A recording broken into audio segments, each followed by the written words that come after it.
મિત્રો, સ્વાગત છે તમારું શ્રીજી સત્સંગમાં। આજે આપણે સાંભળીશું અધ્યાય 9મો અને અમૃતધારા 9મી। તો ચાલો શરૂઆત કરીએ આપણે અધ્યાય 9મો।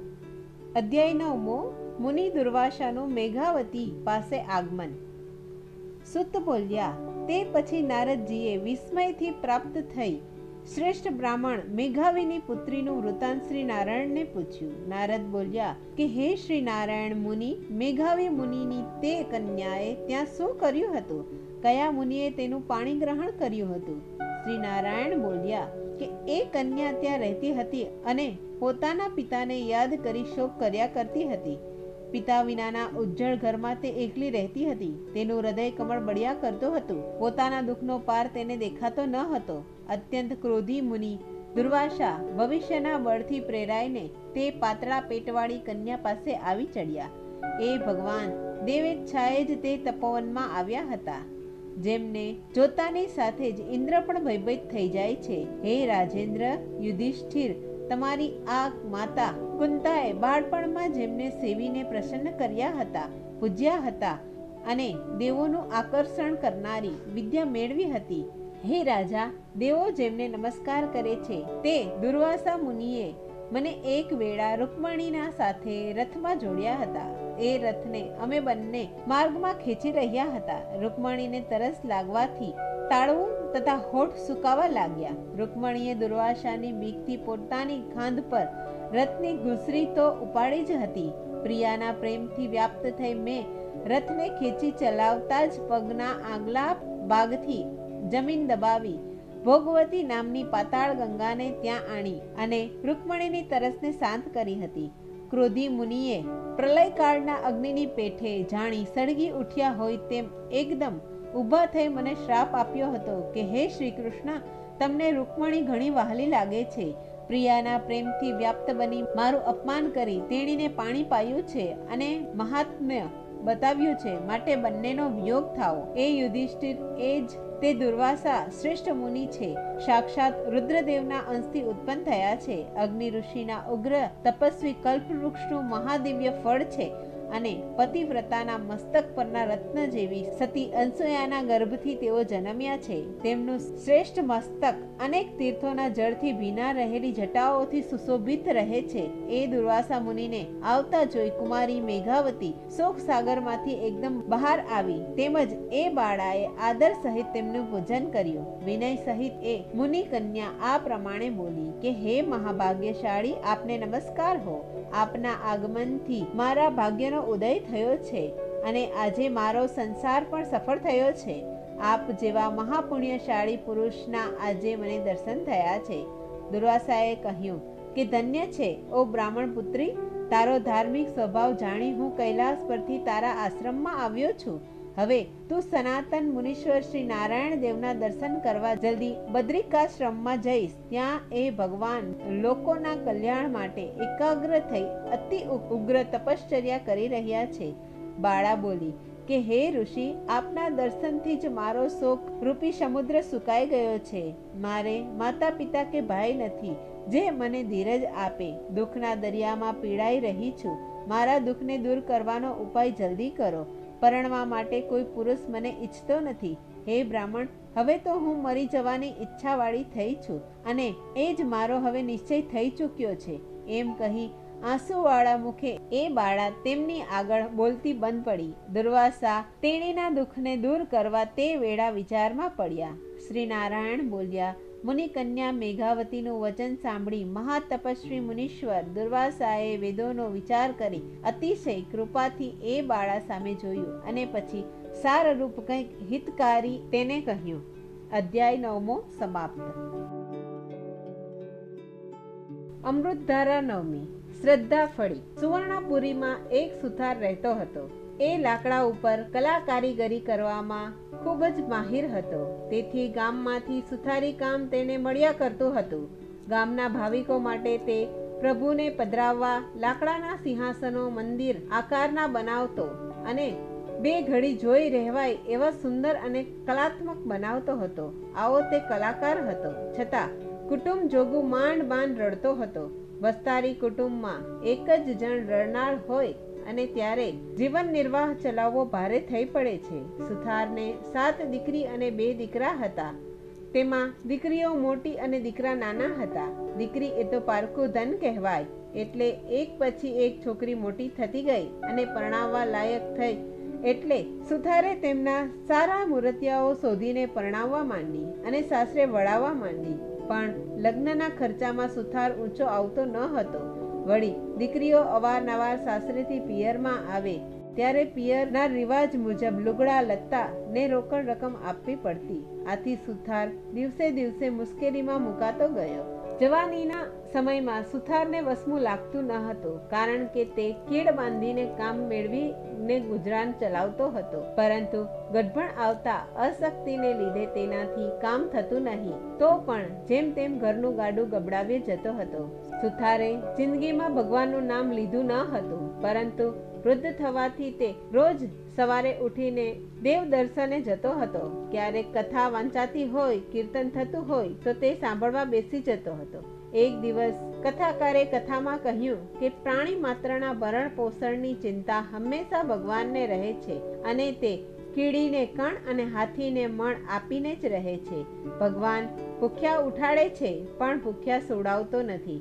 તો જે માનવી પોતાના કામ સાથે ભગવાનનું રટણ કરે છે તેના પર ભગવાન પ્રસન્ન રહે છે અને તેનું દુઃખ દૂર કરે છે. ભગવાન પર ભરોસો રાખનાર કદાપી દુઃખી થતો નથી. સુથારે કથામાં આ બધું સાંભળ્યું અને તેને પસ્તાવો થવા લાગ્યો કે જિંદગીભર હું વૈથરું કૂટતો જ રહ્યો. હર હંમેશ પેટ પૂજાની ચિંતા રાખી, પરંતુ કોઈ દિવસ પ્રભુનું ચિંતન કર્યું નહીં. અને હું કેવો મૂર્ખ કે પ્રભુના ભજન વિના આખો મનખા દેહ એળે જવા દીધો.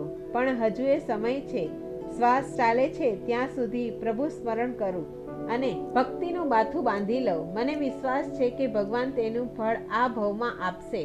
આમ વિચાર કરતો કરતો સુથાર ઘેર આવ્યો અને તેની પત્નીને કહેવા લાગ્યો, હવે મારાથી કામ થતું નથી, એ તો તું જાણે છે. તો હવે બની શકે તેટલું ભગવાનનું નામ લઉં. જો ભગવાન મને બળ આપશે તો થોડું ઘણું કામ કરીશ, જેથી આપણો નિભાવ થઈ શકે. આજે કથાકારે કહ્યું છે કે જે માનવી પોતાના કામ સાથે ભગવાનનું નામ લે છે તેની ચિંતા પ્રભુ રાખે છે અને તેનું દુઃખ પણ દૂર કરે છે.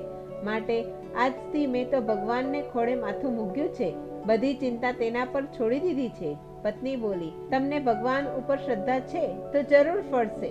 જાણે ભગવાન સુથારની કસોટી કરી રહ્યા હોય તેમ સુથારની હાલત દિવસે દિવસે બગડવા લાગી.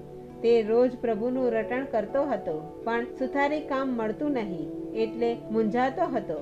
આમને આમ ક્યાં સુધી ચાલશે? તો પણ તેણે પ્રભુ ઉપર શ્રદ્ધા અડગ રહેવા દીધી અને દુઃખ સહન કરતો રહ્યો. હવે પવિત્ર પુરુષોત્તમ માસના આગમનને થોડા જ દિવસો ખૂટતા હતા.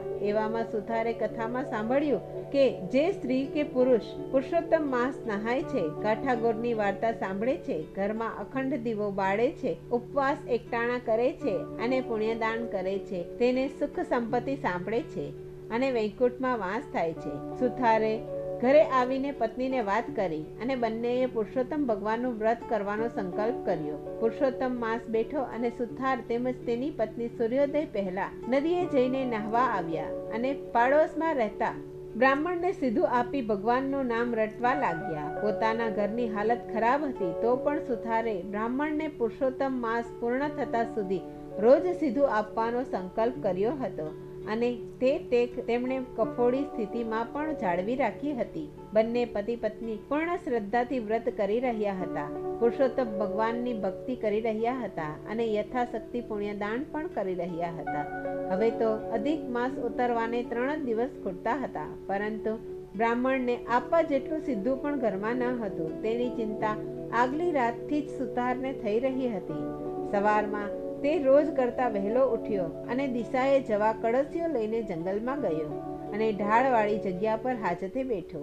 આગલા દિવસે ઉપવાસ હતો અને જમીન ઢાળવાળી હોવાથી સુથારે ત્યાં ઉગેલા એક ઝાડના મૂળિયાને પકડી રાખ્યું હતું.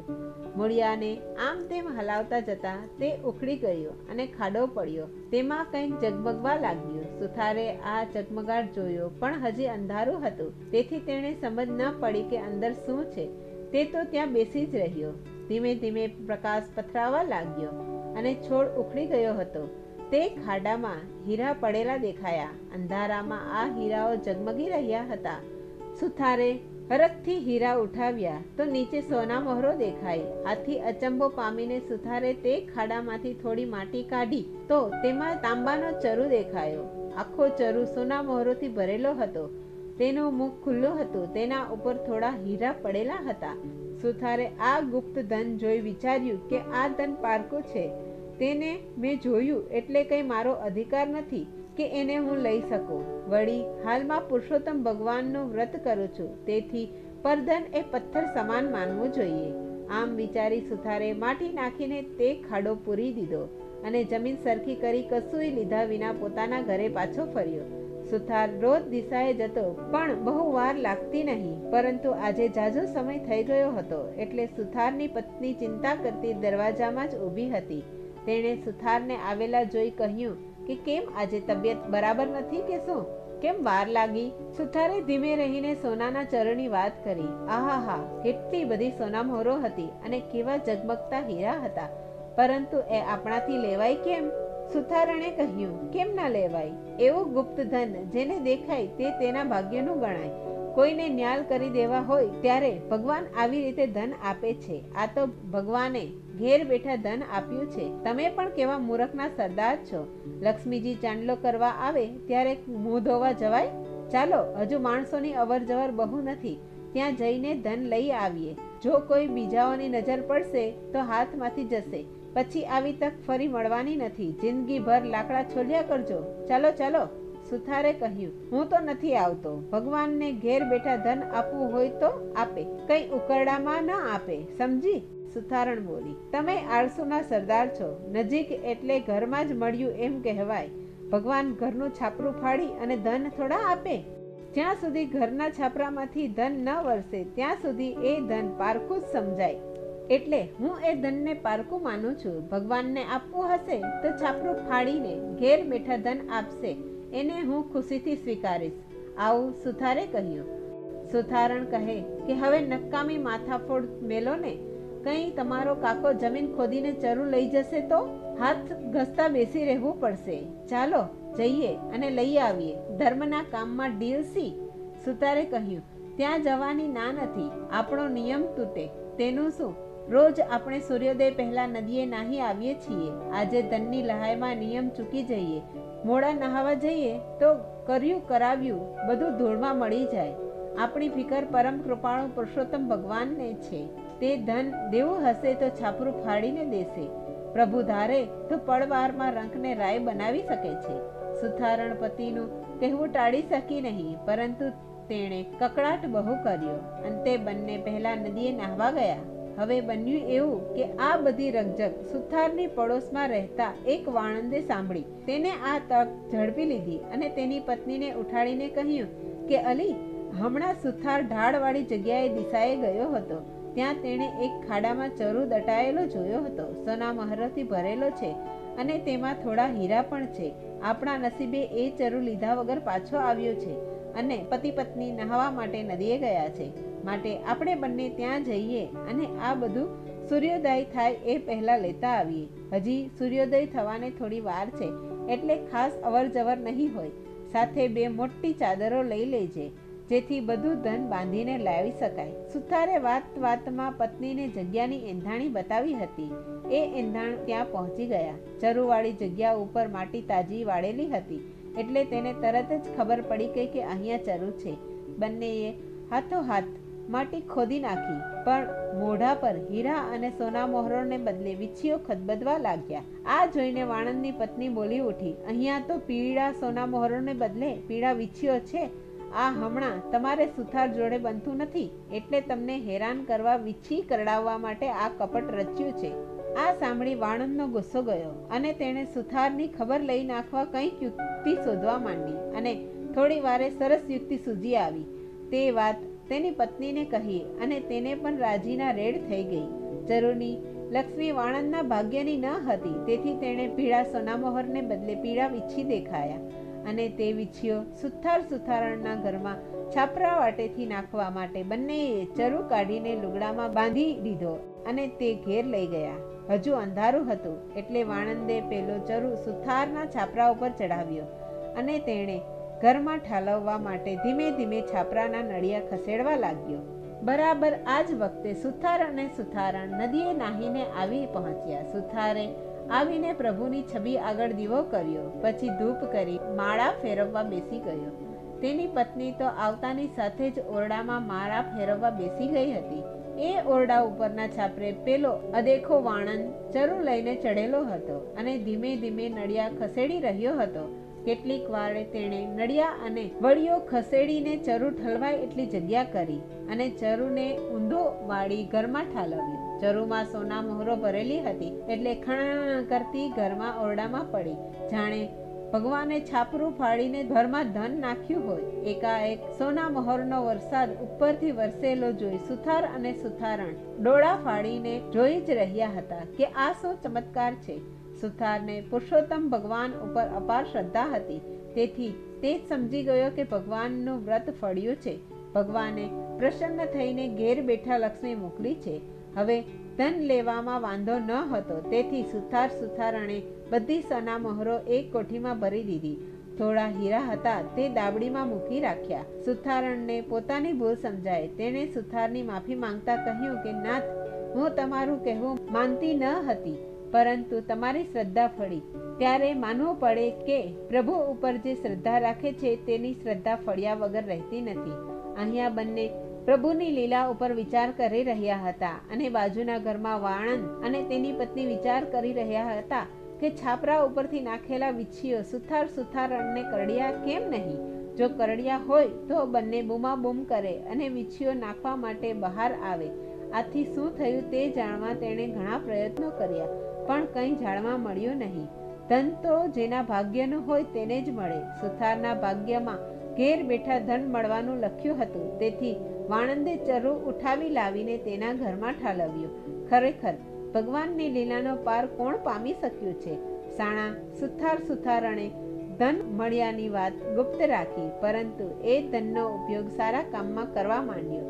હવે તેઓની પાસે ધન આવ્યું હતું, તેથી પુરુષોત્તમ વ્રતનું ઉજવણું રૂઢી રીતે કર્યું હતું. ઘણા બ્રાહ્મણોને જમાડ્યા અને ઘણું પુણ્યદાન કર્યું હતું. અંતમાં તેઓ પ્રભુ ભક્તિના પ્રતાપે વૈકુંઠવાસ પામ્યા હતા. કીડીને કણ મણ હાથીને આપે છે ભગવાન, સહુની ચિંતા તેહને તેણે સર્વ સમાન.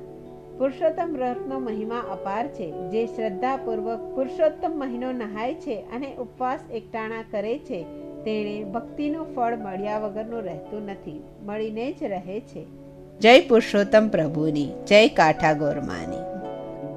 મિત્રો, મારી આ વાર્તાને લાઈક, શેર અને સબસ્ક્રાઇબ કરવાનું ચૂકશો નહીં. જય શ્રી કૃષ્ણ.